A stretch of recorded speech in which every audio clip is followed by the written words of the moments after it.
जय हिंद।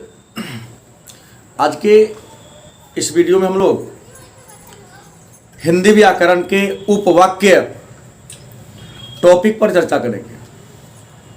कल के वीडियो में हमने वाक्य के भेद के बारे में चर्चा किया था। आज जानेंगे उपवाक्य क्या है और उपवाक्य के कितने भेद होते हैं। तो आइए चर्चा करते हैं। उपवाक्य कहता है कि वह वाक्यांश का मतलब था वाक्य का अंश, हिस्सा। वाक्यांश का मतलब था वाक्य का अंश या वाक्य का हिस्सा। वह वाक्यांश जिसका पूर्ण अर्थ नहीं होता है। वाक्य का वह हिस्सा, वह भाग जिसका पूर्ण अर्थ नहीं होता, मतलब आंशिक अर्थ होता है। वाक्य का वह हिस्सा जिसका अर्थ पूर्ण नहीं होता है बल्कि आंशिक अर्थ ही प्रकट करता है, तो उसे हम उपवाक्य के नाम से जानते हैं। जैसे यदि वह आता तो मैं जाता। यहां यदि वह आता हो गया वाक्यांश। यदि वह आता क्या हो गया? वह वाक्यांश जिसका पूर्ण अर्थ नहीं होता। यदि वह आता, कोई इसका अर्थ नहीं है। आता तो क्या करते आप? खाते, पढ़ते, सोते, रोते, गाते, हंसते, सोते। कोई अगला क्लियरेंस नहीं है। वह वाक्यांश जिसका पूर्ण अर्थ नहीं होता है, मतलब अधूरा अर्थ स्पष्ट करने वाले वाक्य को, अधूरा अर्थ स्पष्ट करने वाले वाक्य को हम उपवाक्य के नाम से जानते हैं। जैसे यदि वह आता, ये उपवाक्य हो गया, लेकिन पूर्ण करने के लिए तो मैं जाता, ये वाक्य पूरा हो गया। यदि वह आता तो मैं जाता, मतलब वह आता तो मैं क्या होता? जाता। लेकिन यहां लिखा यदि वह आता, अधूरा वाक्य है, पूर्ण नहीं है। तो वैसा वाक्य जो पूर्ण अर्थ स्पष्ट न करे, उपवाक्य के नाम से जानते हैं। अगला है तो उपवाक्य के भेद कितने हैं, उपवाक्य के प्रकार कितने हैं। तो हिंदी व्याकरण में या व्याकरण के विद्वानों ने उपवाक्य को 3 वर्गों में बांटा है। उपवाक्य के भेद, तो उपवाक्य के 3 भेद हैं: संज्ञा उपवाक्य, विशेषण उपवाक्य और क्रिया विशेषण उपवाक्य। उपवाक्य के 3 भेद हैं: संज्ञा उपवाक्य, विशेषण उपवाक्य और क्रिया विशेषण उपवाक्य। मन में प्रश्न होगा कि संज्ञा उपवाक्य क्या है, या संज्ञा उपवाक्य से आप क्या समझते हैं। तो जो आश्रित उपवाक्य, जो आश्रित मतलब निर्भर, जो किसी दूसरे पर निर्भर हो, जो आश्रित उपवाक्य प्रधान वाक्य की क्रिया के कर्ता व कर्म के पूरक के रूप में काम करता हो। प्रधान वाक्य के क्रिया और कर्ता और कर्म के पूरक के रूप में जो काम करे, उसे हम संज्ञा उपवाक्य के नाम से जानते हैं। पर सुनेंगे कि यहां ध्यान रखना है कि प्रधान वाक्य की क्रिया के कर्ता, प्रधान वाक्य की क्रिया के कर्ता और कर्म के पूरक मतलब सहायक के रूप में जो काम करे, उसे हम संज्ञा उपवाक्य के नाम से जानते हैं। जैसे वह जानता है, वह जानता है तुम बहुत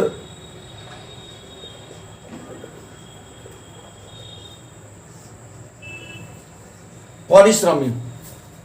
वह जानता है कि तुम बहुत परिश्रमी हो। तो यहां जो हो गया कि तुम बहुत परिश्रमी हो। तुम बहुत परिश्रमी हो, यह संज्ञा उपवाक्य है।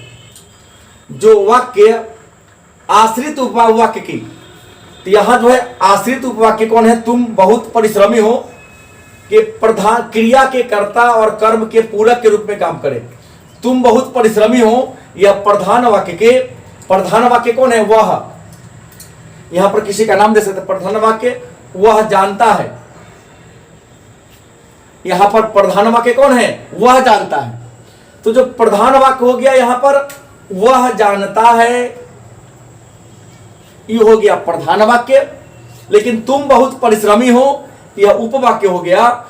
लेकिन यह उपवाक्य किस रूप में? तो प्रधान वाक्य के कर्ता व कर्म के रूप में। कर्ता मतलब तुम परिश्रमी हो, यहां तुम कर्ता को सिद्ध कर रहा है। और कर्म, क्या तुम बहुत ज्यादा मेहनती हो? तो प्रधान वाक्य के कर्ता और कर्म के रूप में जो प्रस्तुत हो उसे हम संज्ञा उपवाक्य के नाम से जानते हैं।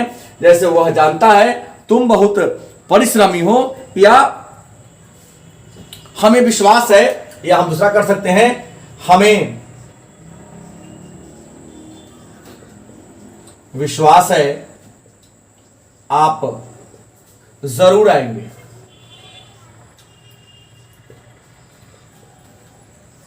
हमें विश्वास है कि आप जरूर आएंगे, ये हो गया संज्ञा उपवाक्य। दूसरा विशेषण उपवाक्य क्या है? कहता जब कोई आश्रित उपवाक्य प्रधान वाक्य की संज्ञा पद की विशेषता बताए।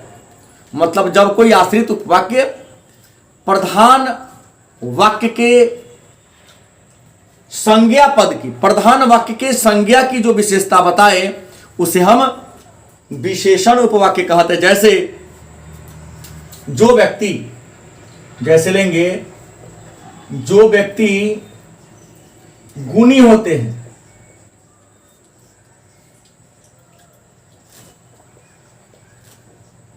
उसे सभी चाहते हैं। मतलब यहां क्या होगा? जो व्यक्ति गुणी होते हैं उसे सभी चाहते हैं।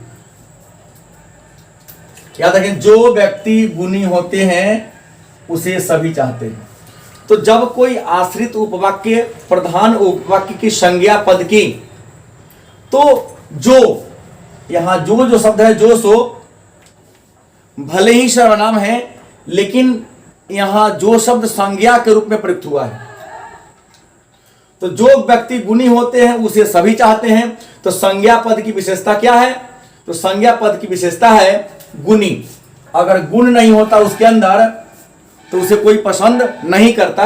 लेकिन जो व्यक्ति गुणी होते हैं, किसी भी काम में एक्सपर्ट होते हैं, उसे क्या करते? सभी चाहते हैं। जब आश्रित उपवाक्य जो व्यक्ति गुणी होते हैं, ये जो हो गया जो व्यक्ति गुणी होते हैं, यहां जो व्यक्ति गुणी होते हैं, यहां मैंने यहां तक दिया अल्प विराम, ये हो गया अल्प विराम। तो जो व्यक्ति गुणी होते हैं, ये हो गया आश्रित उपवाक्य। लेकिन उसे सभी चाहते हो गया, तो वाक्य पूर्ण हो गया। लेकिन यहां पर संज्ञा पद की, मतलब जो की विशेषता क्या है? गुणी। तो जो संज्ञा पद की विशेषता बताए उसे विशेषण उपवाक्य के नाम से जानते हैं। तीसरा है क्रिया विशेषण उपवाक्य। तो क्रिया विशेषण उपवाक्य का परिभाषा होगा जब कोई आश्रित उपवाक्य प्रधान वाक्य की क्रिया की विशेषता को बताए। यहां पर संज्ञा की विशेषता है, लेकिन कहता है कि जब क्रिया की विशेषता को बता दे। जब कोई आश्रित उपवाक्य, जब कोई आश्रित मतलब निर्भर उपवाक्य क्रिया पद की विशेषता को बतावे, तो उसे हम क्रिया विशेषण उपवाक्य के नाम से जानते हैं। जैसे तुम्हारे भाई जहां गए, जैसे तुम्हारे भाई जहां गए तुम भी वहीं जाओ।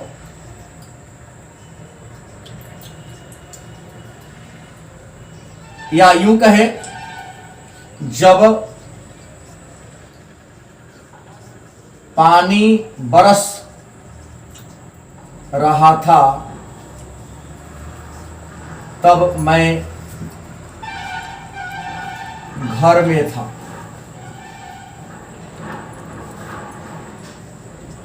जब पानी बरस रहा था तब मैं घर में था। तो जब कोई आश्रित उपवाक्य प्रधान वाक्य की क्रिया की विशेषता बता दे तो क्या कहेंगे? क्रिया विशेषण उपवाक्य। जैसे जब पानी बरस रहा था, जब पानी बरस रहा था, ये प्रधान वाक्य हो गया। तब मैं घर में था, पानी बरसना, बरसना जो हो गया यह क्रिया हो गया। और क्रिया की विशेषता क्या है? तब मैं कहाँ था? तो घर में था। कहाँ था? तब मैं घर में था। ये जो घर में था क्रिया की विशेषता बता रहा है, घर में था, तो ये हो गया क्रिया विशेषण उपवाक्य। या तुम्हारे भाई जहां गए, तुम्हारे भाई जहां गए, तो यहां पर तुम्हारे भाई जहां गए मुख्य वाक्य है, और तुम्हारे की विशेष भाई की विशेषता क्या है, तो ये कहता है तुम भी वहीं जाओ। तुम्हारे भाई जहां गए तुम भी वहीं जाओ, तो प्रधान वाक्य के क्रिया की विशेषता क्या कर रहा है कि तुम वहीं जाओ, ये हो गया क्रिया विशेषण उपवाक्य। तो आज के क्लास में इतना ही। कल के क्लास में हम लोग पदबंध के बारे में चर्चा करेंगे कि पदबंध क्या है, पदबंध के कितने रूप हैं, इन सारे टॉपिक पर चर्चा कल होगी। तब तक के लिए धन्यवाद।